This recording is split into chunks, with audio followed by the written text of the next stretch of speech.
Step up and speak out.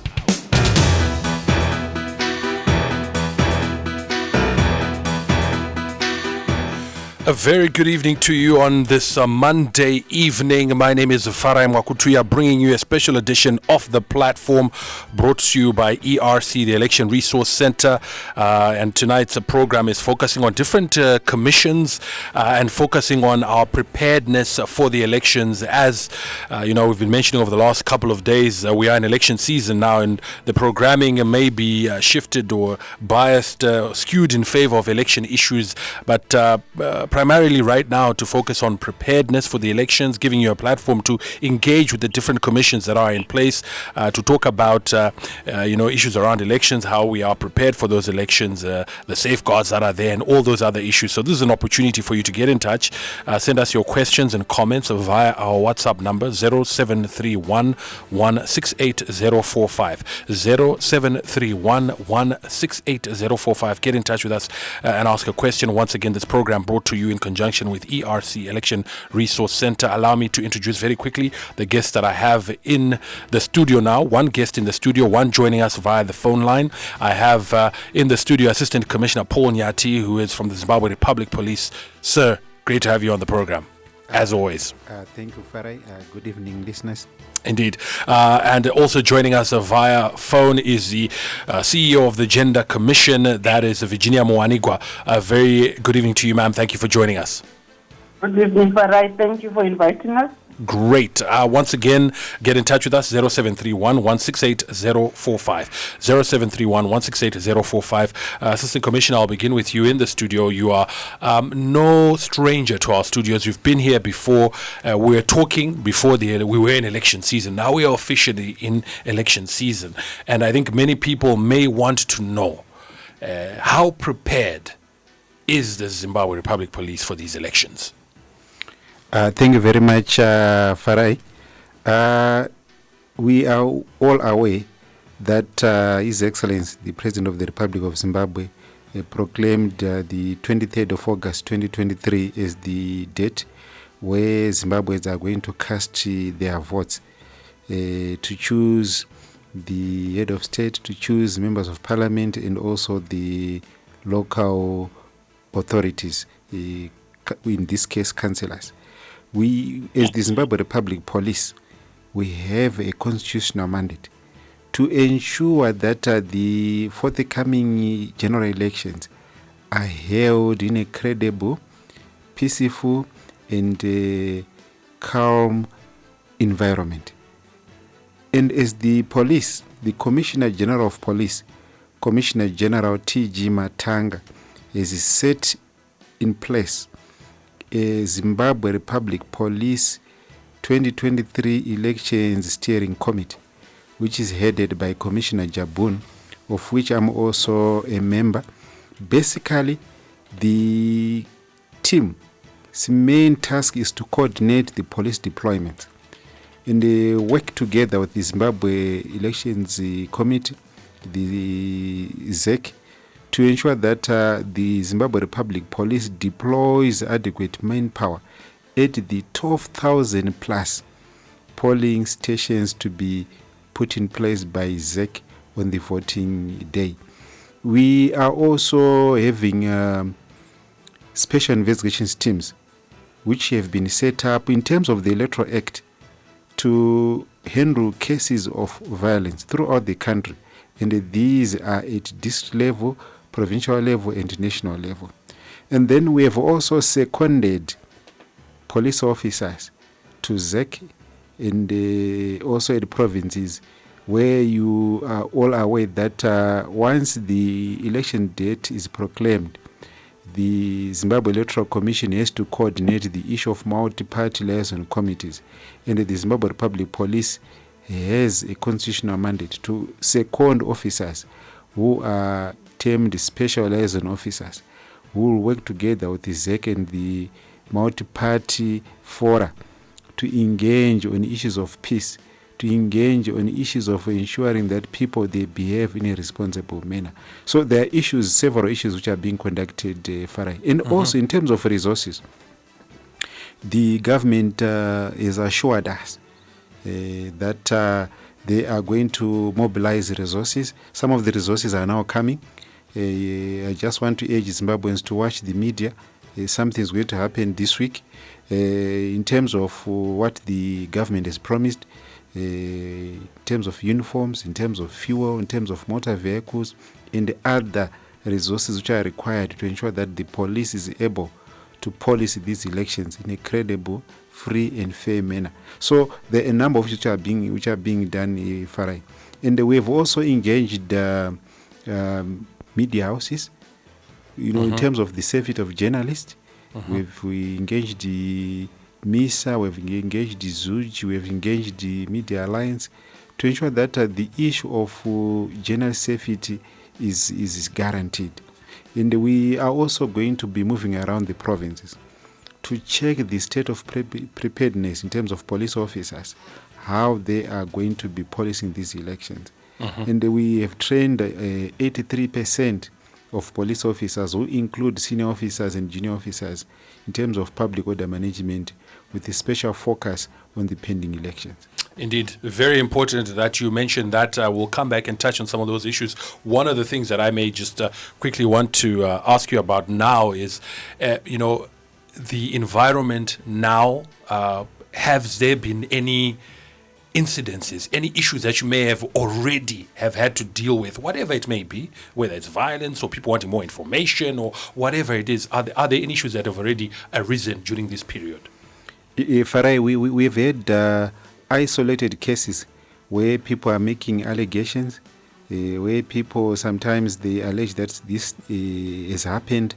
When we go on the ground, you find that some of these reports, some might be genuine, some might not be genuine, they might be exaggerated. That's why we are also appealing to political players, to political parties, their leadership, their aspiring candidates, whether at ward level, at parliamentary level, Senate level, or the national level for the office of the president, to be responsible in their language. To use language which unites the people of Zimbabwe, not language which incite violence, or language, which casper some aspersions on certain ethnic groups in our country. No.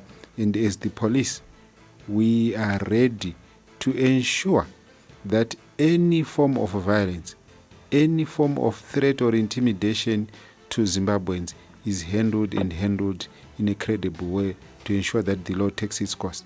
Indeed. Thank you so much for that. 0731 168 045 is the number to get in touch with us on if you have any questions or comments. And I can already see some of those coming through. We'll be getting to them very, very quickly. 0731 168 045. Just to remind you that also joining us on the line is Virginia Mwanigwa from the Zimbabwe Gender Commission. Let me bring her into the discussion. Mrs. Mwanigwa, there has been some concern, depending on who you speak to, and I certainly have spoken to aspiring or candidates who wanted to participate in the electoral processes, particularly the presidential one, who say that they couldn't, and they, to quote this particular candidate that I spoke to, or candidate who couldn't make it, she said that women are being elbowed out of active politics. So when you look at the participation of women in this year's election across all races, whether it is the parliamentary, council or presidential, what is your take on that as Zimbabwe Gender Commission, and do you agree with the sentiments that I have heard from a particular candidate? Okay, so we've been closely following as part of our mandate women's participation in politics and decision making since inception. And then more specifically to this particular election, we've also been monitoring the extent to which political parties, among other players, were also supporting women to participate in politics and decision-making.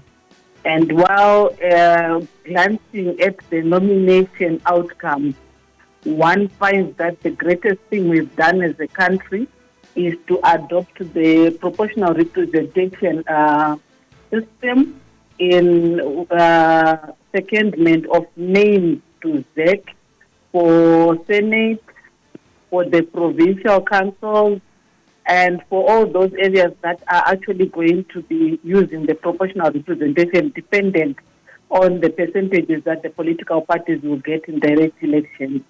perhaps where we have not done so, and maybe before I go to where we have not done so well, I've cited that particular those examples because the system allows the party list to come in what is called the zebra fashion, meaning that there is a man and a woman, and with the women on top. So what that usually does is for those women or men that are right at the top of that list, as long as their party garners some votes, they are guaranteed that they'll be there. So in terms of the nominations right now, when we look at those two areas, we are seeing a very encouraging picture in terms of equal representation. However, when we come now to the nominations for the direct elections, it's a bit of a challenge, and we are still tallying the outcomes, but we definitely have seen that the representation of those who have made it through nomination for direct election is not more than 12%. So, which is very worrying, because if we are saying we want to increase the number of women, if you're going into the election at 12%, then you're guaranteed that you're not going to likely get the 50%, which is what the Constitution speaks about as it talks about gender equality. So having said that, I need to come back and say part of the key concern, because the Gender Commission, we have received representation from particularly women who have cited the issue of nomination costs as being prohibitive. They have also cited the fact that in terms of just within the parties being able to be considered for the direct elections has been a challenge, because as long as it was believed that the women are already guaranteed the seats that are reserved for in National Assembly, then there was it looked like there was no space for them for the direct elections. So this is the challenge that we're going into. In the last elections, we had 4 presidential aspirants that were women. In this election, we don't have any women. And it becomes a challenge because we need to be able to see and model the equality that we're talking about as a country. So it is unfortunate. But as Zimbabwe Gender Commission, we continue to monitor the process towards elections.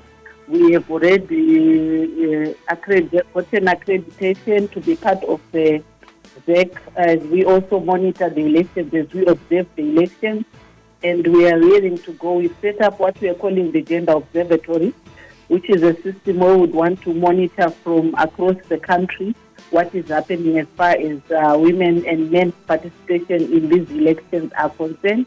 And as we talk about women and men, we also recognize that maybe one good thing that we've got right now is we've had some measures also adopted to ensure that youth, those that are under 35, can also have some space within this plebiscite. So we are rearing to go to monitor, and we are attending to those areas where we can still assist men and women who want to be put forward, to be elected, and also speaking to also just the women in general, the men in general, to participate, because participation is about turning up and making your voice count. Thank you so much, Mrs. Mwanikwa, for that. We'll come back to you. Listeners coming through, sending their WhatsApp messages, thank you so much. Please ask the Assistant Commissioner, as the police service, please be reminded that your mandate is to police all Zimbabweans and to enforce the law without fear or favor. And then ask a question here, which I think is very pertinent, because we often see it coming up, Assistant Commissioner, and I think it would be great for you to shed more light. He says, allow all political parties to campaign without you having to suppress their campaign schedules. I think it's very important that you address this issue of campaigning, campaign rallies, what is the procedure, what is allowed, and when there might be circumstances when those campaigns may not be granted or allowed to proceed. Yes. Farai, thank you very much for that important question. In terms of MOPA, the Maintenance of Order and the Peace Act, where a particular party wants to have a rally, wants to have a gathering, the convener, the appointed convener for that party, will have to submit a notification to the regulating authority who in this case is the officer commanding police district. Say, for example, officer commanding Harare Central, officer commanding, say, Bulawayo Central or Gweru Eben, and clearly indicating where they want to have this rally, the date and the time. And when it is not an election period, there are specified times where they have to make this notification. When it's an election period like this, where the election date has been proclaimed, normally it's within 5 days. And in this case, they also have to indicate the issue of security. They also have to indicate the issue of marshals and indicate whether they've got the authority to hold that rally or that gathering at a particular venue. One of the issues which we have had challenges with the Farai is the issue of venue, where people, they think that once they notify the Zimbabwe Republic Police, it's now cast in stone that they are going to have their rally or gathering. No. Venues are not owned by the police. Venues are owned by local authorities or private institutions. And after realizing this challenge, where you find that some people were blaming the police for failure to hold rallies when it comes to the issue of venues, we now require the conveners, besides the notification, to also submit a confirmation to the regulating authority to say, we have the authority, we have been given the permission to hold this rally or this gathering at this particular venue by the owners. And the owners must give them the authority in writing. You see, I can cite, for example, we had this problem in Rafingora, where you find that ZANU-PF wanted to hold their rally at a certain place. Triple C wanted to hold their rally at a certain place, but they gave different names, and these places are owned by the local authority. And the regional authority, the officer command, is initially approved. Then when it became clear that there was an anomaly in terms of the name of the venue, the regional authority had no option but to stop one of the parties from having the gathering. And in this case, the police had to stop ZANU-PF because ZANU-PF had came in second after Triple C. You see, so those are the issues which we normally want people to be aware. And then, in terms of notifications, it's not cast in stone that once one notifies the regulating authority, then it's said and done. In terms of MOPA, they have to work with the regulating authority in terms of arranging security, in terms of having other people being consulted. It's not all people want to attend a rally. It's not all people want to attend a gathering or a demonstration. And normally, in terms of MOPA, other people within that locality, within that community, they've got the right to raise objections with the regulating authority. And there must be a consultation or a consultative process where people will then have to find a way forward. And the way they do not agree, that's where the convener or the particular individual or political party can now seek legal remedy at the local courts. You see? So these are the issues which we want the public to be aware of, which we also want the conveners to be conversant with. And also, one of the challenges which we face as the police, people want to have rallies, people want to have gatherings. They don't want to engage marshals to guide people who are going to attend their rally or their gathering, to work with the police in terms of security. So those are some of the challenges, Farai. And normally when people are given feedback, it's a one-sided issue where you find that people, they then go to the media, especially these days, people, they go to social media and say, the police have denied us the opportunity to host this rally or this gathering, so the police are biased. Yet in actual fact, there are a number of issues which must be, complied with by the convener for the issue of security, for the benefit of Zimbabweans, and especially people who attended that rally.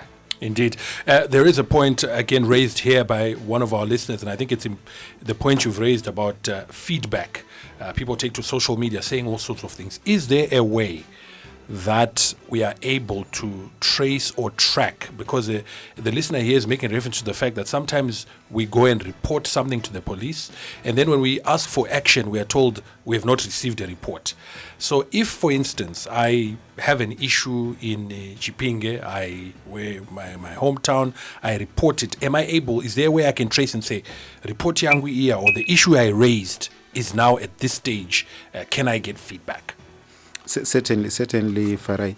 The Zimbabwe Republic Police has also embraced the issue of social media, where we are now even active on Twitter, where we give regular updates, our website, even on WhatsApp.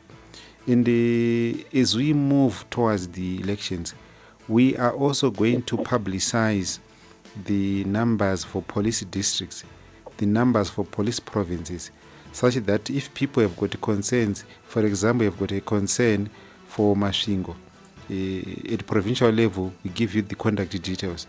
If it pertains, say, to a particular district in Masvingo, say it's Chiredzi, we also give you the number for Chiredzi, where you can quickly raise the police there, then they can attend to issues peculiar to Chiredzi. So definitely we are going to do that, Farai. And I also want to urge Zimbabweans to also be familiar with their local police stations. Such that when something happens, they can easily get in touch with their local police stations and they are able to be assisted. Okay. Mrs. Mwanuga, let me come to you very quickly. The issue that has often been raised, it certainly has been cited in election observer reports in the past, is that there is unequal access to media, public media, even private media, particularly for women candidates. Are there any mechanisms you have in place to ensure that this issue is dealt with in the coming election, or that there is some improvement?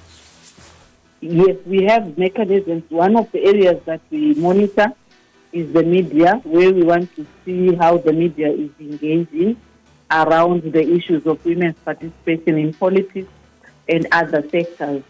And so, as you say, yes, definitely there is unequal portrayal of women and men in the media. Men that are participating in politics in the media. And a simplistic view would be that because we are following the statistics as far as the women that are participating. But we also know that the media itself, even in terms of the monitoring, the portrayal that it will do, a lot of the time there's a tendency to see women being negatively portrayed, while men, for example, are being magnified and the issues are being taken seriously, whereas the issues of women are being trivialized. And with cyber, with now access to digital technologies, we've seen a lot of social media really taking some serious attacks on women at whatever level they've decided to participate.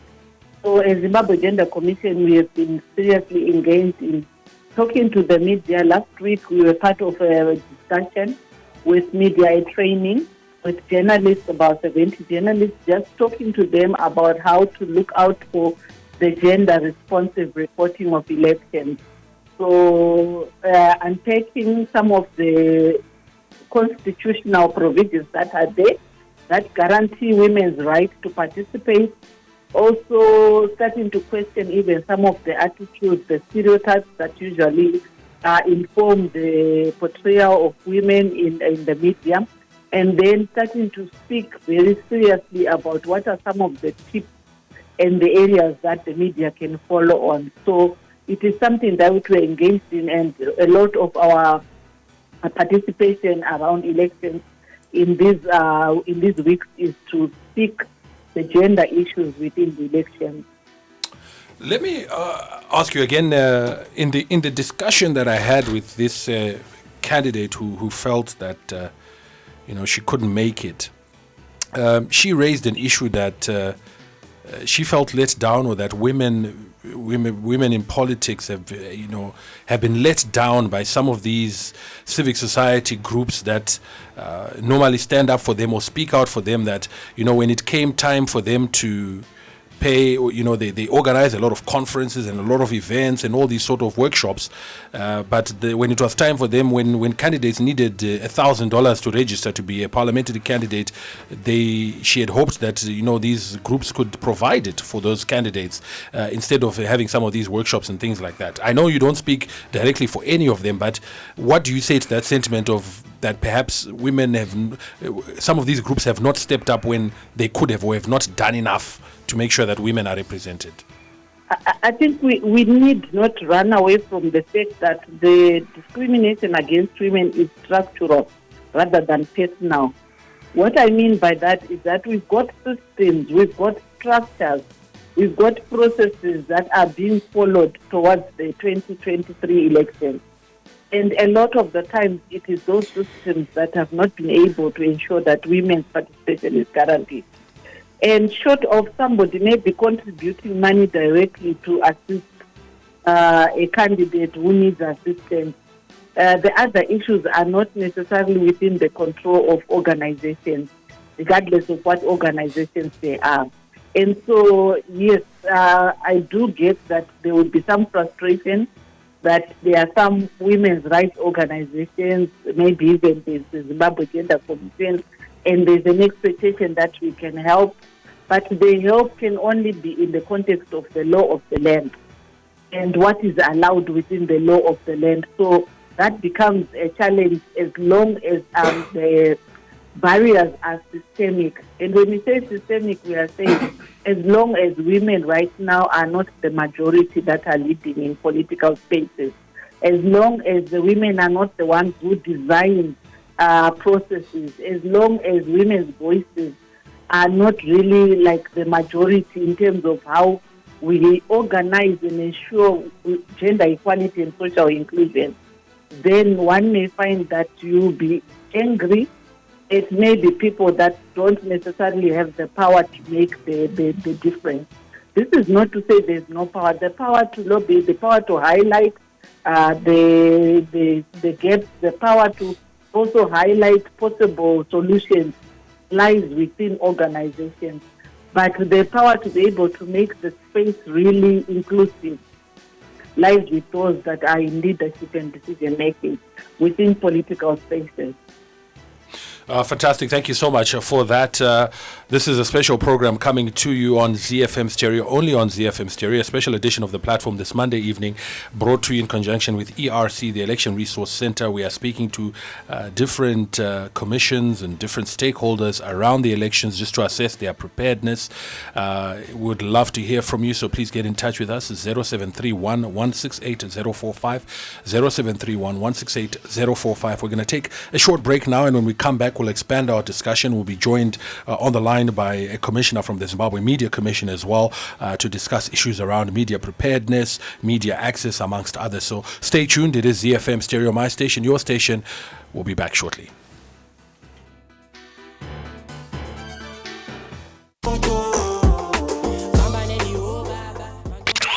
Feel it, love it, live it. A decade of Z. My station. The platform. Step up and speak out.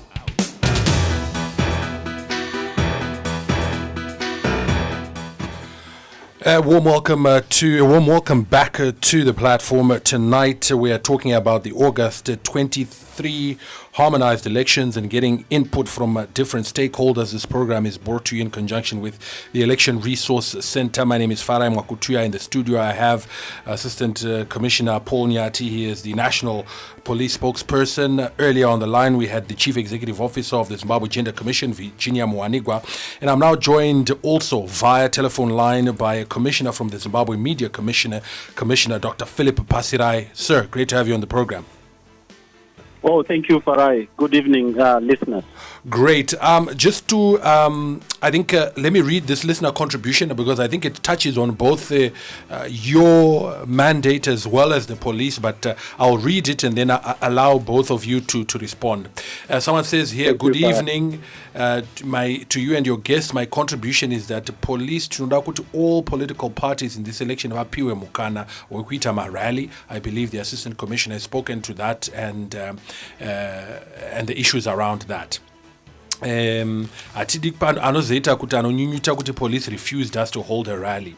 Kunere ku media avo, the media, especially electronic, is not fair, as from now it is only one party which is getting airplay. Zimwenguwa, a jingle goes on for minutes, for 5 minutes.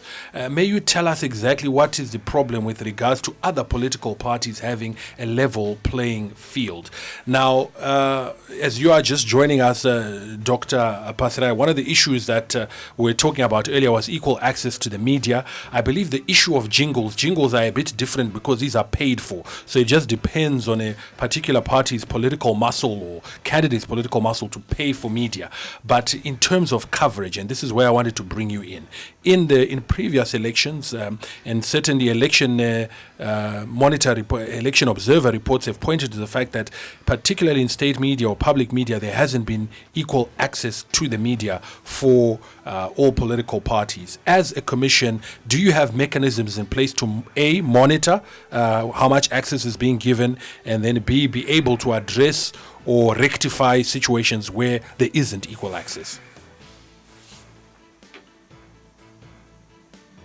Hello? Can you hear us, Commissioner? Commissioner, can you hear us? As we just try to get him back on the line, Assistant Commissioner, there are quite a number of contributions that have come through here, suggesting, and I'll put it to you as bluntly as they have come through, suggesting that the police seems to have little power over a certain political party, the ruling party. What do you say to that? That sometimes we see politicians from this party doing things and getting away with it, no action on them. What do you say to that? To people who say that you seem powerless to the ruling party? Over the ruling party, yes. Farai, the Zimbabwe Republic Police is a constitutional responsibility to ensure that law and order is maintained in the country. And with a specific reference to these pending elections, the Zimbabwe Republic Police is had to make arrests across the board. We have arrested people from ZANU-PF, we have arrested people from CCC, we have arrested people from MDCT, and any other political party. This is on record. I can give a specific reference to what happened in Murewa North some 2-3 months ago. We effected arrest. I can give a specific reference to cases where you find that some CCC suspects have also been pointed of having committed public violence. We have made arrest. We have also dealt with even internal party disputes where people have made reports to the police in terms of assaults, in terms of violence. These again have been dealt by the police. And we have not looked at one's political stature, we have not looked at one's political muscle, no. And the Commissioner General of Police, Commissioner General T.G. Matanga, has made it clear that the Zimbabwe Republic Police will effect arrest on anyone who engages in any form of violence, despite one's political status or stature. So this is our rallying point, and I want to reiterate, this is our rallying point, and also warn politicians that the law will take its course without fear or favor.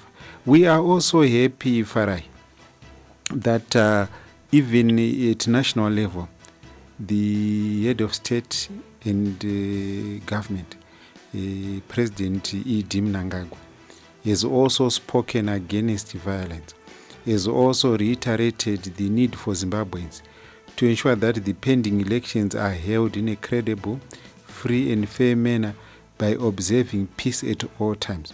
We then expect other political players to come on board to say elections are not the end of life.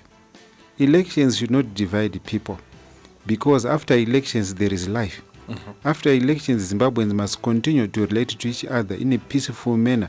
So we also expect other political players to also preach the gospel of peace, to also speak against political violence. And we also want to caution people sometimes who raise these allegations. And when we say, can you investigate? Can you cooperate with the investigations? they don't want to cooperate. Like currently, we've had allegations. I've been asked by several media houses where we have got one part which is alleging that they have made the reports to the police on almost 47 fraud or forgery cases.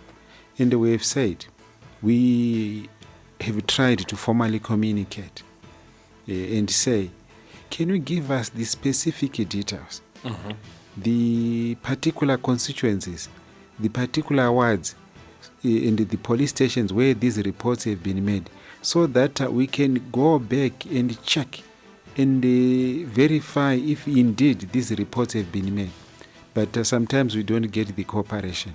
But people continue to raise these allegations. So we are also appealing to political parties and their supporters, including the leadership, to say, when you make some of these allegations, may you please cooperate with the police so that we tell people the truth. Thank you so much for that. I believe Dr. Commissioner Pasara is back on the line. Sir, earlier I had posed this question that, there are guidelines that were set up, ZEC media coverage guidelines going back to 2008. Those regulations that some, election observer missions have suggested have not been met in previous elections. Going forward, are there mechanisms to monitor how much, if there's equitable media coverage, particularly in the public media, and to then rectify or address it where there isn't? Oh, thank you, Farai, for your question. But let me hasten to say that it's not just the public media that we monitor during elections. The Zimbabwe Media Commission is the body that's constitutionally mandated to oversee the entirety of the media industry. So we look at both the electronic media and print media, the public media and the private media. So coming to your question, the role of the commission during the election. The Zimbabwe Media Commission is part of the Media Monitoring Committee. This committee is chaired by the Zimbabwe Electoral Commission. It's made up of the Zimbabwe Electoral Commission, the Zimbabwe Media Commission, the Broadcasting Authority of Zimbabwe. And the role of this media monitoring, as the name implies, it's to monitor the conduct of the media during elections. So that's what our role is, to monitor the conduct of the election, the conduct of the media during elections. But specifically, what do we mean by media monitoring? So it's looking at the role of the media in the reportage of electoral processes, which is issue-based. You are looking at hate speech, you are looking at the media coverage or representation of political actors and so forth, to try and address issues such as hate speech, misinformation, and falsehoods, and so forth. But we are also interested in the role of the media in monitoring, in the coverage of political campaigns. So how the media is reporting on party campaigns, how neutral, how objective is the media, is the coverage favorable or unfavorable. But also just in line with our mandate as the Zimbabwe Media Commission, one of the key functions with specific to elections is just to look at, issues of harassment of journalists, of media practitioners, issues of, the conduct of journalists themselves when they are providing coverage to elections, election processes. I want to draw your attention, Farai, to the activities that we have been doing as a commission since the proclamation of the election date by His Excellency, the President. We have hit the ground running. We have distributed press jackets. These press jackets, we have specifically given them to journalists who are accredited by us who are going to be providing coverage to elections.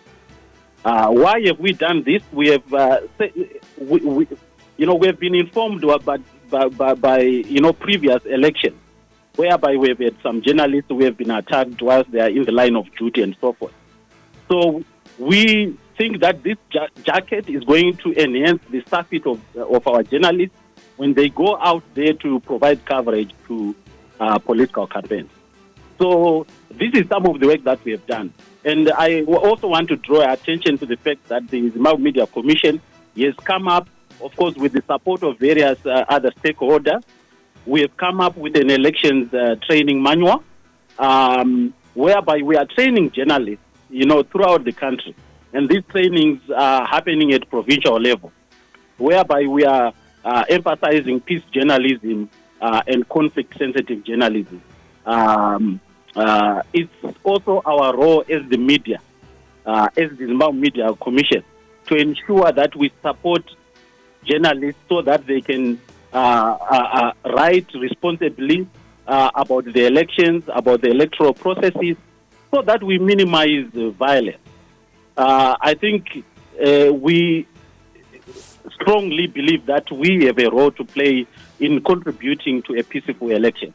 So in brief, that's what I can say, Farai, that the Zimbabwe Media Commission is doing. The Electoral Act is clear in terms of the establishment of a media monitoring committee. I have earlier on alluded to the fact that this committee is already in place. It started its work the day following the filing of nominations, and it's chaired by the Zimbabwe Electoral Commission. The Zimbabwe Media Commission is part of it. The Broadcasting Authority of Zimbabwe is part of it. But also, let me also address the question that you raised earlier on, to say there are issues regarding the media that have been raised by, in the previous election, the 2018 election. We have met with the European Commission, I think on 2 occasions after the 2018 election, and they've raised issues about lack of access, to certain media outlets and so forth by other political actors. And we have really tried to put in place a mechanism working with other election stakeholders to emphasize on ethical and professional reportage of elections, to emphasize on objectivity, to emphasize on professionalism. And I think we are going to see a lot of changes in the conduct of the media across, in terms of providing space, in terms of coverage of political campaigns, coverage of political candidates, scrutinizing, because the understanding is there, across the board, to say that the media, as the fourth estate, should be allowed to play its role in terms of elections. Providing a platform for the discussion of various ideas, exposing those ideas to scrutiny, exposing policies to scrutiny, and so forth. And this is what the role of the media is in terms of elections. So there are mechanisms that we have put in place. One, to promote peace journalism in the country, working with stakeholders from across the board, public media, private media, electronic media, and print media. But also, let me also say that one issue of concern to us as a commission is, digital media and social media. Because some of the information that gets circulated on these digital media platforms is not verified. There is deliberate misinformation and falsehoods that are spread on these digital media platforms. But this issue, we are seized with it, and it requires a holistic approach. I'm happy that you have got the Assistant Commissioner there, and our colleagues from Gender, and also it would have been really good to have someone from the Zimbabwe Electoral Commission and other stakeholders. This is an issue that we are seized with. To say how can we make sure that we promote responsible journalism, electronic media platforms, print media platforms, as well as digital media platforms. Indeed. So in brief, Farai, that's what I can say regarding the work that we are doing with respect to the 2023 harmonized election. The point you've just raised, I think, is a question I was going to put to the Assistant Commissioner. This issue of, as you're saying, digital media. So, and it's in light of, I think, the point you're making earlier, where we see things on social media with no context whatsoever. Yeah. I remember last week seeing some video, I don't know where it was from.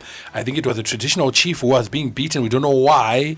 And people caption and put all sorts of things to that. And then, so for example, Assistant Commissioner, people say, it was political violence. It was this party beating that. Some people were alleging it's because this person had stolen money and all that. And then, so I suppose you've got your work cut out for you. How best do we manage? Commissioner Pasarai says it's a holistic approach. Is this something that you are working on or engaging on?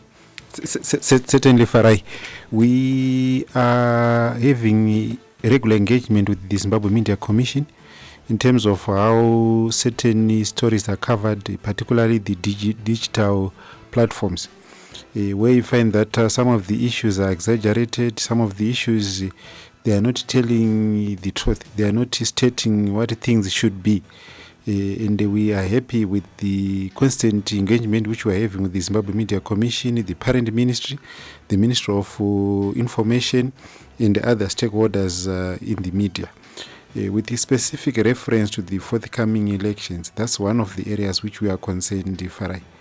That you have people who try to use the social media platforms to incite violence, to mislead the people, to even peddle false stories, or to misrepresent facts.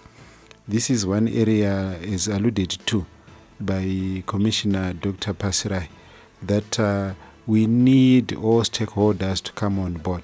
We need all stakeholders to play ball so that the social media landscape is not used to cause chaos, to create despondence among Zimbabweans. Listener here saying, Assistant Commissioner, if you are sincere about curbing violence, the police must go out village to village denouncing political violence and intimidation. Sorry, Farai. Okay. It was the question was to Assistant Commissioner Nyati here, specifically on a police issue. So, is this something that is within your capacity or within your mandate, actually? As we speak, Farai, our police stations, our district commanders and the provincial commanders are speaking the message of peace at village level, this level, and the provincial level, and at the national level we are doing the same.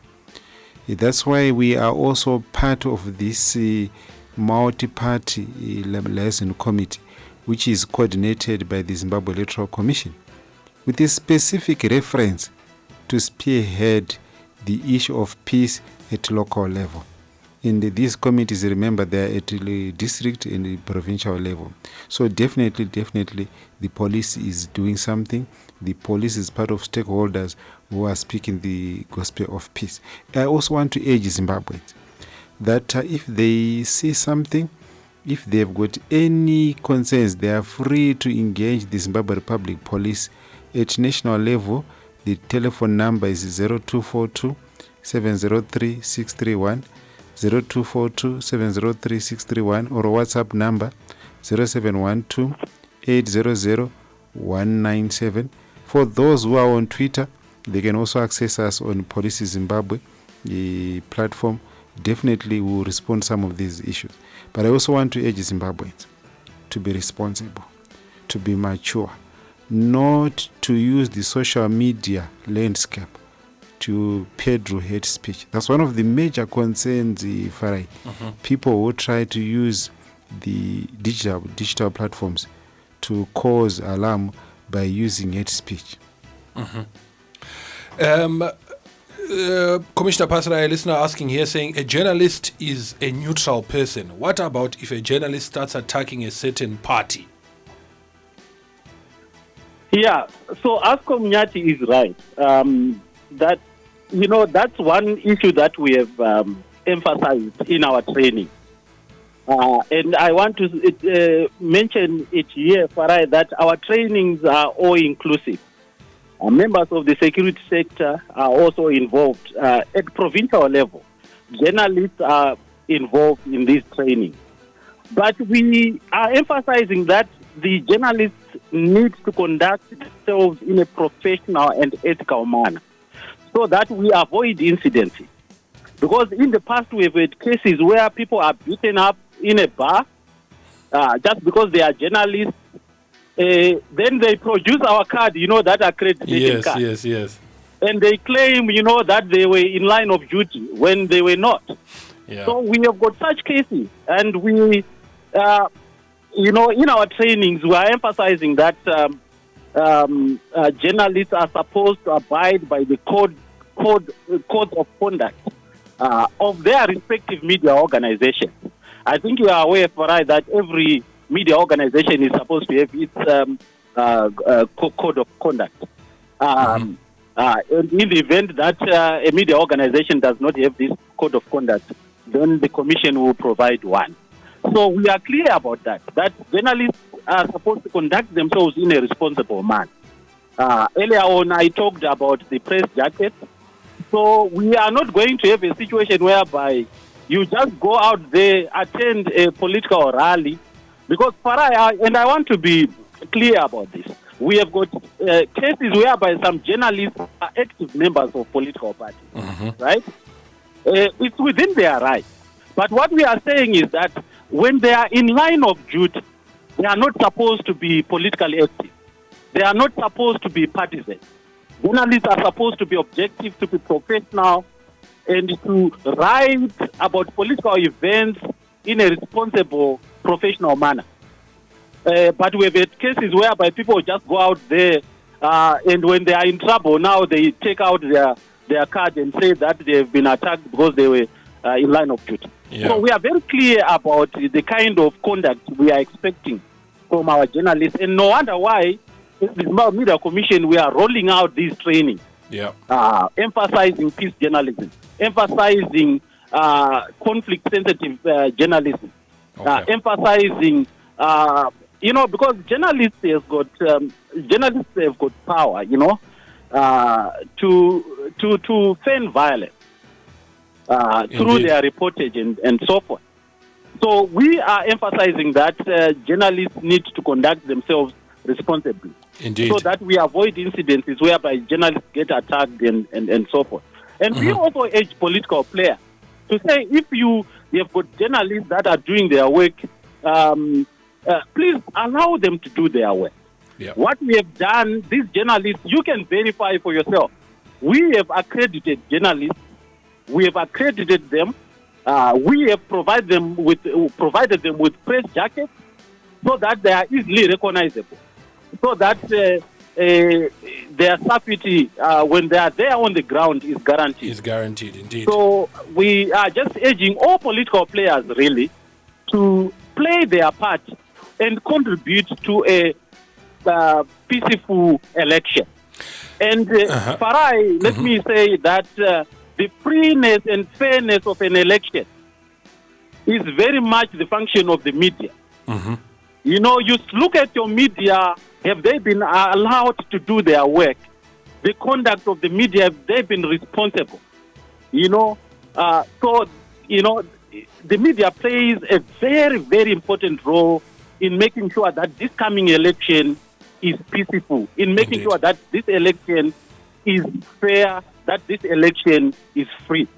Indeed. Let me stop you there, Commissioner. We're almost out of time. I have one final question I'd like to pose to the Assistant Commissioner here. A listener here saying, I would like to know if the ZRP is allowed to protect the leadership of all political parties during the election campaign period.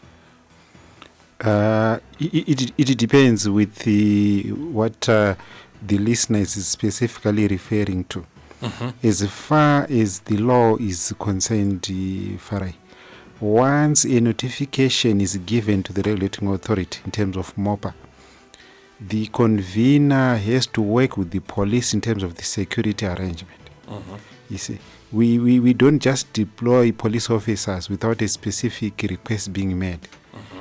So it is up to the conveners to work with the police so that the issue of security is prioritized.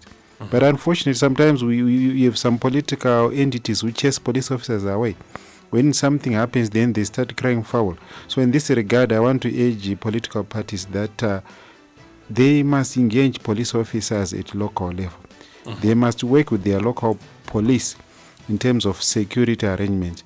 That way, I can assure you, we will be doing our job. Remember, we've got a responsibility to protect all Zimbabweans, to safeguard lives, to save property. So basically, the police will ensure that that is done at any event, at any particular time. Indeed. Because of time, we must end this discussion here, but I'd like to thank you, Commissioner Dr. Farai on the line. Thank you so much for coming in and sharing those insights, and we look forward to having you back on more platforms like this on ZiFM Stereo. Oh, thank you, Farai. But maybe just on a parting shot, just a quick one. The media is expected to operate within the confines of the law. So it means no incitement to violence, no to advocates of hatred or spreading hate speech, no malicious injury to a person's reputation, no invasion or breach of a person's right to privacy. Thank you so much, Farai, for this platform. We should have more of these platforms so that we continue to share ideas and have violence-free, peaceful election. Fantastic. Assistant Commissioner, always a pleasure to have you in the studio, and we look forward to having you back. Thank you, Farai. Indeed. Thank you so much to all the listeners who engaged and got in touch with us. There were some very important phone numbers that were shared by the Assistant Commissioner. Please make use of them. The ZRP is there for us and to serve us, so please do make use of that. Up next is our story with Chila. It is only on ZiFM Stereo. The topic tonight is Matare nezvirango zvechivanhu zvinoshandiswa mbudzi. So please stay tuned for that and a whole lot more. My name is Farai Mwakutuya. Thank you so much for being here and for joining us. Good night.